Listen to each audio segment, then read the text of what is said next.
Hello everybody. Well, here we are, ready to kick off a brand new review for SPI.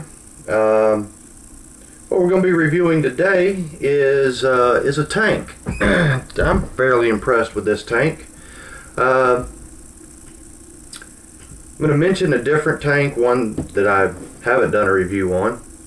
But it's been done so many times that it's kind of wouldn't really be worth me going out and doing a review on it because there are so many. But the sub tank, love the sub tank. Kangertech did a good job on it. The one issue I have with it is I'm too rough on my mods and tanks. I have broken five glass tubes in like 3 weeks, I believe it is. And so I had to get something a little more robust, something that was a little more rugged, something that could put up with my military training, put up with, you know, me out working on the cars, things like that. So what I ended up getting, I got a Kayfun 3.1. It's steel bodied, and I'm really enjoying it.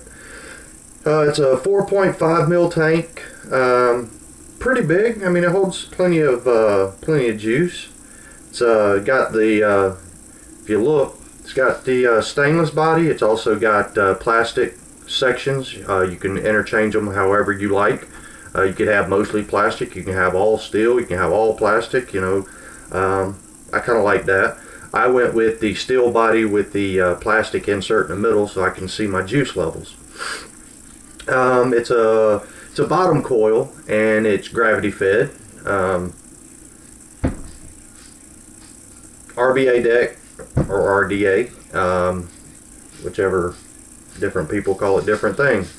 I do know the definition of both. Just want to clear that up. I know what people say is the difference in the two. You have people out there that some call them RBA, some call them RDA. So I usually say RDA because rebuildable deck assembly. It does have an airflow control. I'm going to get into that more a little bit later, but as you can see, this screw right here, control airflow through that. There's also the screw that goes into the bottom of the deck. It allows for airflow. You can adjust that also, I've been told.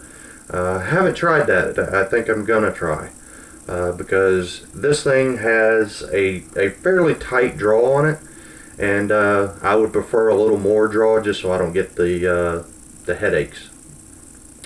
It also has a side fill. If you see this little hole, very hard to use. It's not hard to use, excuse me. This tank works on vacuum. Vacuum works well in this tank.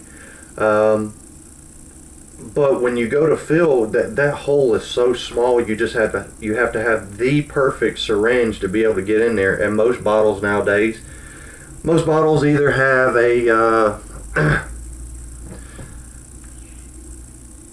they have the medicine stopper or medicine dropper, or they have the little plastic pointy piece, and those don't fit.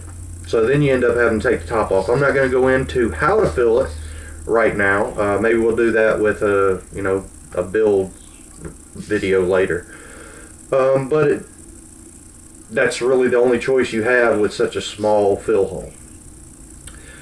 As far as working, man, I like it. I've never gotten as much flavor out of any tank ever as I do with this. Tried several tanks, sampled a few, and this thing is absolutely amazing. Right now, because I haven't messed with it, I haven't modified anything.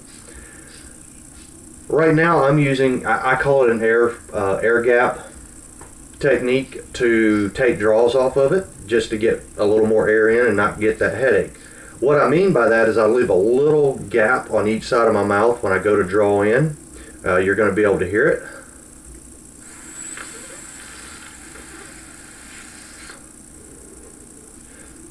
Get fairly good vapor production, and the flavor's still wonderful, and I don't get the headaches.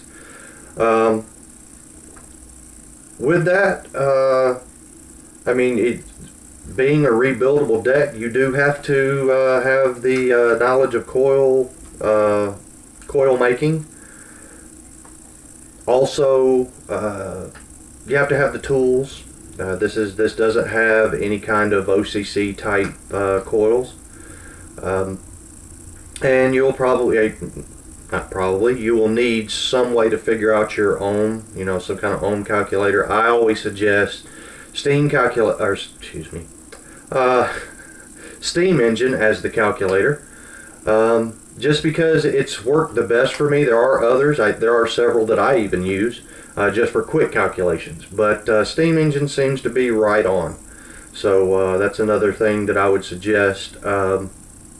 What I have in this Kayfun that I'll be using for my reviews, at least for the time being, I try to keep between a 0.9 and a 1.1 ohm coil. I use 28 gauge wire, Canthal. Right now, at this exact moment, it's a 1.03 ohm, 22 millimeter diameter center. It's a 7/6 wrap chimney coil. Just because I get more flavor, and if I'm doing reviews, that's what I'm looking for is flavor. I want to get the most intense flavor I can, and that's how I found that I can get it. With that, I guess I'm going to go ahead and cut this one off and get started on a juice review. And thank you guys. And Kayfun 3.1, I strongly suggest it if you're into flavor. So you guys go out and get you some of that.